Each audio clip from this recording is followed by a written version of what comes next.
આપણે મિલનભાઈનું સેમ્પલ કાઢ્યું અને સેમ્પલ ઉપરથી એને ખબર પડી કે નહીં, આની અંદર સેમ્પલ લાગ્યા પછી વધારે જાણવા મળે છે. કેમ કે કોઈ પણ સ્ટુડન્ટ હોય જ્યારે કોમ્પ્યુટર ઉપર ડિઝાઇન બનાવે ને ત્યારે ખબર ન પડે કે કેવું બને છે, એનો લુક કેવો આવે છે ફેબ્રિકમાં. એ જ્યારે હોમ સાયન્સ ડિઝાઇન ક્લાસીસમાં જે સ્ટુડન્ટ જે છે ને એનું લાઈવ સેમ્પલ નીકળે ને પછી ખબર પડે. આપણે મિલનભાઈને પૂછવી, લાઈવ સેમ્પલ ઉપરથી એમને વધારે ખબર પડી કે ભાઈ મારા કામમાં હું ભૂલ છે, હું મિસ્ટેક છે, હું કેટલા પાણીમાં તરું છું, એ બધી વસ્તુ લાઈવ સેમ્પલ કાઢો ત્યારે જ ખબર પડે. આજે મારું લાઈવ સેમ્પલ નીકળ્યું, એનાથી મને જાણવા મળ્યું કે મશીન કઈ રીતે કામ કરે છે, આપણે ડિઝાઇન મશીનમાં કઈ રીતે બને છે, સ્પેસિંગનું મહત્વ શું છે, આપણે ઓવરલેપિંગ શા માટે કરવું પડે. મારા વધુ પડતા મિત્રોને રિપીટ ને એરિયામાં પ્રોબ્લેમ આવે છે. મેં લાઈવ સેમ્પલ જોયું તો મને ખબર પડી કે રિપીટ કઈ રીતે રાખવો, એરિયો કઈ રીતે રાખવો, સ્પેસિંગ, એ બધી વિશે માહિતી મળી.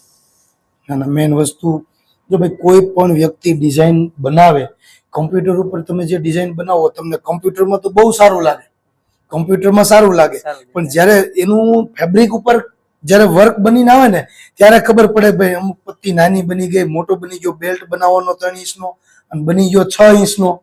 તો એ લાઈવ સેમ્પલ ઉપર ખબર પડે. અને જે આપણે જે સ્ટુડન્ટનું લાઈવ સેમ્પલ કાઢ્યું છે ને એમની અંદર એને ખુદને ખબર પડે કે હું ફિનિશિંગમાં કેટલો પાવરફુલ બન્યો છું. તો જ ખબર પડે ને.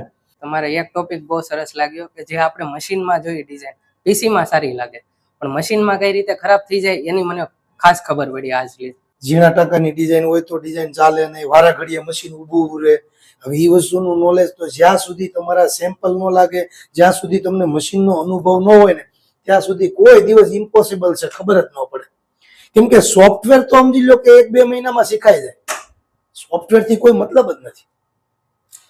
લાઈવ ટેલિકાસ્ટ તમે લાઈવ જે પ્રેક્ટિસ કરો ને એ સાચી તો જ તમને ખબર પડે.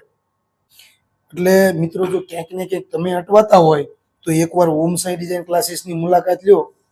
અહીંયા તમને 0 થી લઈને 100 સુધી કમ્પ્લીટ શીખવામાં આવશે.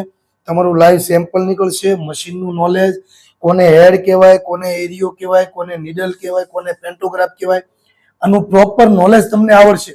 મશીન કેવી રીતના રન કરે આ બધું વસ્તુ તમે અહીંયા હશો ને તો જાણશો.